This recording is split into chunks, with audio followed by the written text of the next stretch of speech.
और ट्रीटमेंट के दौरान काफी उतार चढ़ाव आते हैं। तो ये जो आपके स्क्रीन पे एक शीट दिखाई दे रही है, तो आने वाले समय में आपके जितने फाइनेंशियल डिसीजंस होंगे वो सब बहुत ही इन्फॉर्म्ड, कैलकुलेटेड और पावरफुल रहेंगे।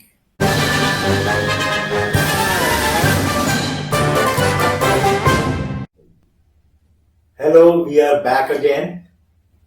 मैं डॉक्टर सौरभ और मेरे साथ उपकार जी हैं। उपकार जी, वेलकम।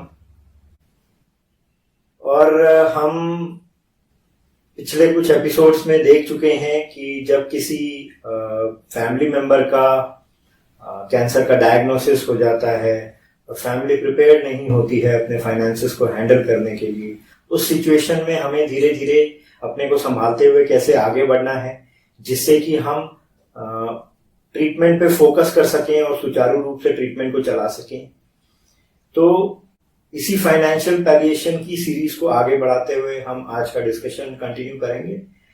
पर उससे पहले थोड़ा सा पिछली बातों को समराइज कर लेते हैं, जिसमें हमने ये समझा कि जब कोई इस तरीके का डायग्नोसिस हो जाता है और हम प्रिपेयर्ड नहीं हैं, तो उस सिचुएशन में हमें 3-4 चीजें शुरू में ध्यान करनी है। एक स्टार्टिंग पॉइंट लेना है जिसमें कि हम सबसे पहले अपनी करंट फाइनेंशियल सिचुएशन को एसेस करने की कोशिश करेंगे और अपनी लिक्विडिटी को एसेस करेंगे, अपने हेल्थ इंश्योरेंस को अच्छे से देखेंगे और अपने जो डेली एक्सपेंसेस हैं उनको ट्रैक करेंगे। और वो ट्रैक करना क्यों जरूरी है, इस बारे में हम पिछली बार डिस्कस कर चुके हैं।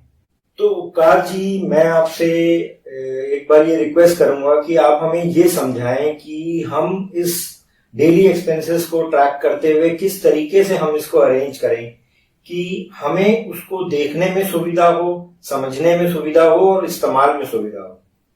Certainly. I really appreciate कि आपने ये सवाल पूछा और इस स्टेज पे पूछा। ये जो सवाल डॉक्टर सौरभ ने पूछा है, ये बहुत ही महत्वपूर्ण सवाल है और मैं खुश हूं कि ये सवाल इस स्टेज पर पूछा गया है। मैं आपसे एक बहुत ही सिंपल सा फॉर्मेट शेयर करता हूं। अगर आप अपने डेटा को इस फॉर्मेट में ठीक से कैप्चर कर पाए, तो आने वाले समय में आपके जितने फाइनेंशियल डिसीजंस होंगे वो सब बहुत ही इन्फॉर्म्ड, कैलकुलेटेड और पावरफुल रहेंगे। और जो कि बहुत जरूरी है, क्योंकि बहुत ट्रीटमेंट के दौरान काफी उतार चढ़ाव आते हैं जी, और उनके लिए ब्रेसअप करना बहुत जरूरी है जी। तो आप बताएं। तो ये जो आपके स्क्रीन पे एक शीट दिखाई दे रही है, इसमें 4 क्वाड्रेंट्स देखिए, 4 खाने दिख रहे हैं। टॉप लेफ्ट में लिखा है इनफ्लो। इसमें आपको अपनी सारी इनकम्स जैसे कि salary, rental income, interest income etcetera वो सब लिख देंगे। टॉप राइट कॉर्नर पे देखिए एक्सपेंसेस लिखा हुआ है। इसमें आपको अपने सारे खर्चे जैसे कि घर का खर्च, पेट्रोल का खर्च, ट्रैवल का खर्च, शॉपिंग का खर्च सारे लिख देंगे। उसके बाद देखिए बॉटम लेफ्ट कॉर्नर लिखा हुआ है एसेट्स, मतलब आपकी जितनी इन्वेस्टमेंट्स हैं, आपने कोई बॉन्ड्स लिए हो, डिवेंचर्स लिए हो, फिक्स्ड डिपॉजिट्स हो, इक्विटी हो, शेयर्स हो, वो सब उसमें लिख दीजिए। अब देखिए बॉटम राइट कॉर्नर पे नीचे लिखा है लायबिलिटीज।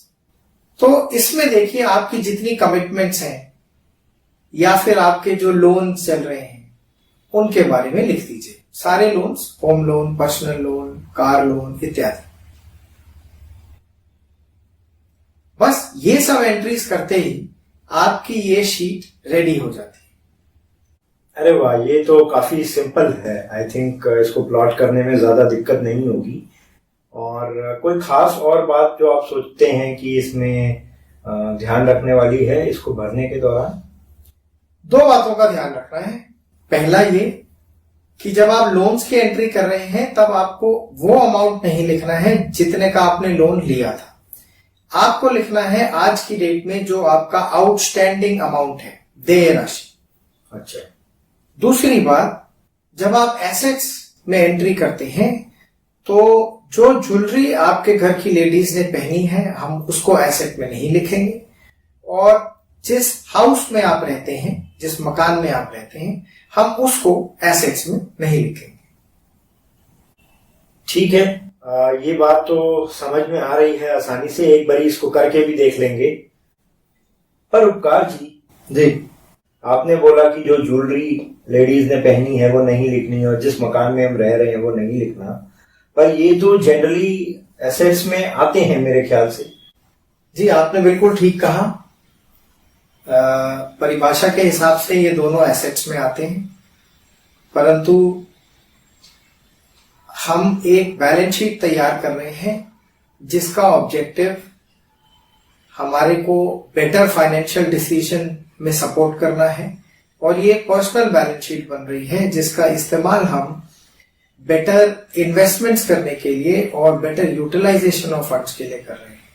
अब जो ज्वेलरी हमारे घर की लेडीज ने पहनी है या जिस मकान में हम रहते हैं उसको हम तभी लिक्विडेट करने की सोचेंगे जब परिस्थिति बहुत खराब होगी।